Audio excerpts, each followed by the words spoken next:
Sweetheart, stay close to me and make me understand. Permasalahan penduduk yang ada pada saat ini sejatinya sebagai landasan bahwa ada banyak tantangan globalisasi di Indonesia yang terkadang membuat masyarakat mengalami kemunduran dari berbagai aspek pembangunan dan juga aspek kehidupan sosial dan budaya.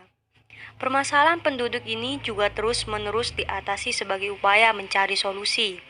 Contohnya saja, dalam permasalahan penduduk di Indonesia berupa kemiskinan, yang sampai saat ini tingkat penduduk miskin lebih banyak dibandingkan dengan penduduk yang berekonomi menengah ke bawah.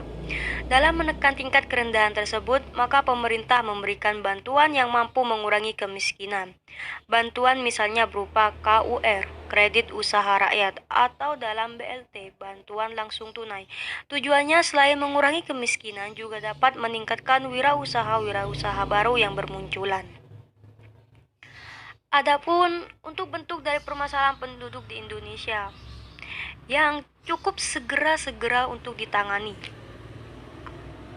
antara lain seperti permasalahan penduduk di Indonesia yang jumlah penduduknya cukup besar. Jumlah penduduk Indonesia pada saat ini bisa dikatakan besar. Bahkan Indonesia menduduki penduduk terbanyak keempat dunia di dunia. Permasalahan jumlah penduduk tersebut menimbulkan dampak yang berarti. Antara lain dampaknya seperti ketersediaan bahan pangan terbatas, sarana perumahan dan tempat tinggal kurang memadai, fasilitas kesehatan, pendidikan, dan bahkan hiburan pun sangat kurang.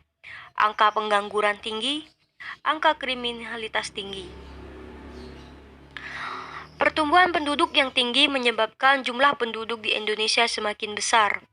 Salah satu tindakan untuk mengendalikan pertumbuhan yang tinggi adalah melaksanakan program keluarga berencana atau yang bisa disebut KB.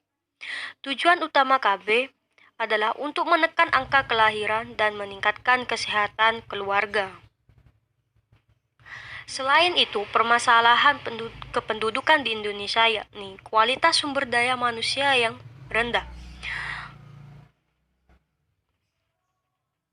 Hal ini dibuktikan dari berbagai fenomena, seperti angka kematian bayi tinggi, angka harapan hidup yang rendah, tingkat pendidikan yang rendah, kualitas kesehatan yang rendah, serta rasio beban tanggungan yang cukup tinggi.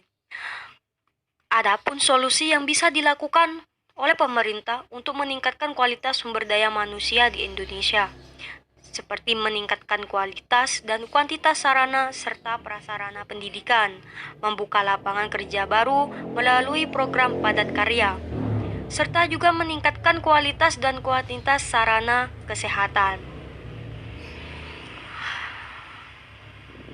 Bukan cuma itu saja.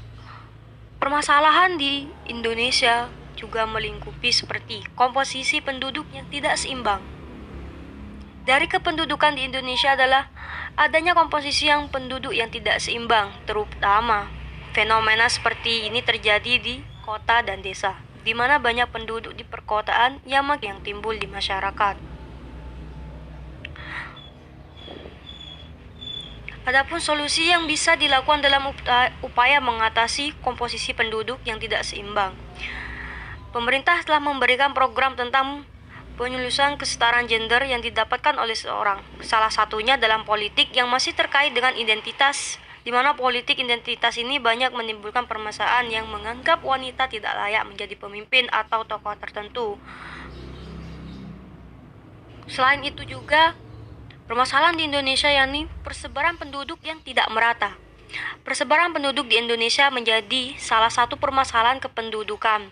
Hal ini lantaran adanya ketidakmerataan dalam sisi kehidupan bermasyarakat. Misalnya saja dengan banyaknya penduduk di luar Jawa ke Jawa sehingga penduduk di Indonesia terpusat di Pulau Jawa. Adapun solusinya pemerintah telah memberikan seperti persebaran pembangunan industri merata ke seluruh pelosok, pembangunan pusat pertumbuhan ekonomi di berbagai daerah, peningkatan pendapatan masyarakat melalui pembangunan koperasi unit desa atau yang bisa disebut KUD, kemudian pembangunan infrastruktur seperti jalan, jembatan listrik, dan telekomunikasi. Dari penjelasan mengenai permasalahan penduduk di Indonesia dan solusinya, dapat disimpulkan bahwa kependudukan yang dialami oleh suatu negara akan senantiasanya mengalami permasalahan yang tidak bisa untuk dihindarkan.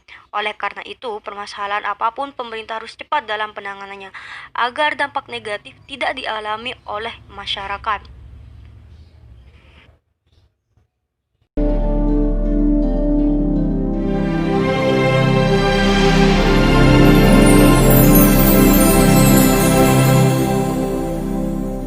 Ribu tahun yang lalu, bumi kita hanya diisi dengan 250 juta manusia. Dunia masih sepi. Jumlah manusia masih kalah banyak dibandingkan jumlah harimau atau gajah yang ada di hutan-hutan. Tapi, lambat laun, jumlah manusia semakin bertambah. Manusia terus beranak pinak, melahirkan generasi-generasi baru penghuni bumi.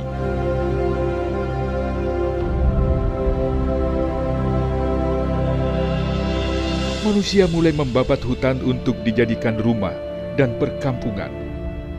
Harimau, gajah, dan hewan-hewan liar lainnya pun mulai tergeser oleh semakin banyaknya manusia. Awalnya, pertumbuhan jumlah penduduk dunia sangat lambat. Pada abad ke-1 Masehi, saat lahirnya Nabi Isa, jumlah penduduk dunia hanya 250 juta jiwa. Jumlah ini berkembang secara lambat dan baru mencapai angka 1 miliar jiwa penduduk dunia pada tahun 1804 atau 18 abad kemudian. Namun, sejak abad 20, pertumbuhan penduduk dunia semakin cepat dan menjadi sangat cepat. 33 tahun kemudian penduduk dunia bertambah menjadi 3 miliar jiwa. Dan hanya memerlukan waktu 12 tahun kemudian, yaitu pada tahun 1975, penduduk dunia bertambah lagi menjadi 4 miliar jiwa. Dan akhirnya tahun 2011, jumlah penduduk dunia pun meledak menjadi 7 miliar jiwa. 273 juta jiwa di antaranya tinggal di Indonesia. Ledakan jumlah penduduk juga terjadi di Indonesia. Pada abad 16, saat Pati Gajah Mada mengucapkan Sumpah Palapa, jumlah penduduk di wilayah Indonesia hanya 10,8 juta jiwa. Satu abad kemudian, bertambah hanya 3,4 juta jiwa, menjadi 14,2 juta jiwa. Pada tahun 1900, jumlah penduduk Indonesia meningkat 2 kali lipat menjadi 40,2 juta jiwa. Dan pada tahun 2000, jumlah penduduk Indonesia meningkat dengan cepat menjadi 205,8 juta jiwa. Dan hanya selisih 10 tahun kemudian, penduduk Indonesia pun bertambah dengan cepat menjadi 237,6 juta jiwa.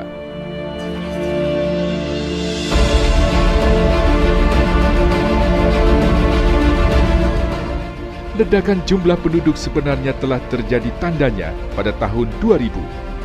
Pada saat itu, gerakan KB yang telah dikampanyekan pemerintah sejak tahun 1907 mulai terlihat dampaknya.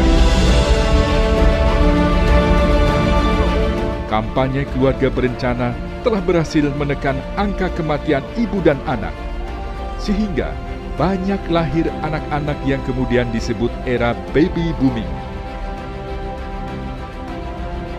Penemuan di bidang kesehatan juga ikut memberi andil.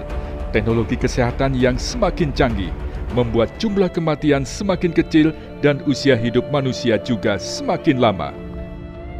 Alhasil, boom, jumlah penduduk pun meledak, meningkat berlipat-lipat dalam waktu yang juga semakin singkat.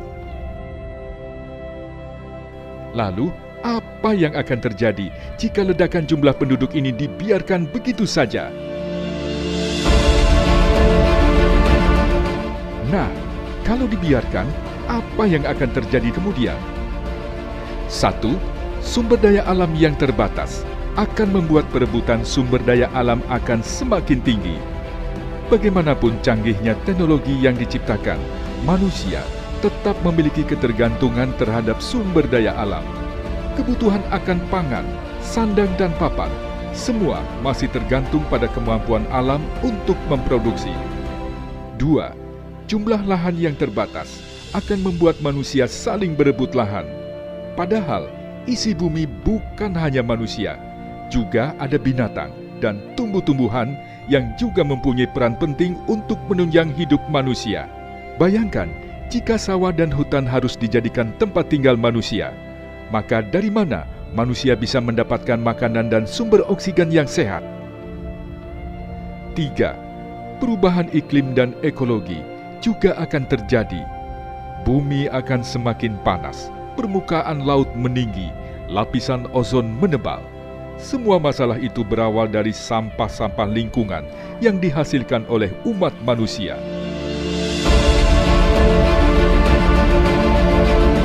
4. Akan terjadi masalah sosial yang pelik, karena akan terjadi persaingan sengit antar manusia untuk bisa hidup layak, mendapatkan pekerjaan dan penghasilan, serta sumber makanan dan tempat tinggal. Yang jelas, ledakan penduduk akan membuat bumi akan semakin sesak oleh manusia. Kepadatan penduduk semakin tinggi, dan manusia pun harus tinggal berhimpit-himpitan. Kata Profesor Jared Diamond dalam bukunya Collapse, ledakan penduduk yang tidak terkendali bisa menyebabkan kepunahan umat manusia karena akan terjadi ecological suicide atau bunuh diri umat manusia karena terjadinya kerusakan lingkungan. Peneliti lain, Nina Fedorov, bahkan mengatakan bahwa jumlah penduduk dunia saat ini sudah melebihi daya dukung dan daya tampung lingkungan, sehingga akan semakin banyak manusia yang kelaparan dan kesulitan air. Nah, jika melihat fakta-fakta ini, apakah Anda masih bisa santai? Bumi sedang dalam ancaman. Ancaman itu berasal dari kita sendiri, makhluk yang disebut manusia, yang tidak mampu mengendalikan pertumbuhannya. Apakah Anda masih berpikir ingin punya 3 atau 4 anak lagi? Atau Anda ingin Indonesia yang begitu keras membatasi jumlah penduduknya? Setiap manusia, kita harus sadar akan ancaman ledakan penduduk. Setiap orang kini harus arif untuk membuat perencanaan keluarga yang baik dan menciptakan keluarga yang kecil, berkualitas dan efektif. Mari kita selamatkan bumi dari ancaman ledakan jumlah penduduk dunia agar kita dan anak cucu kita bisa hidup nyaman di bumi anugerah ilahi ini.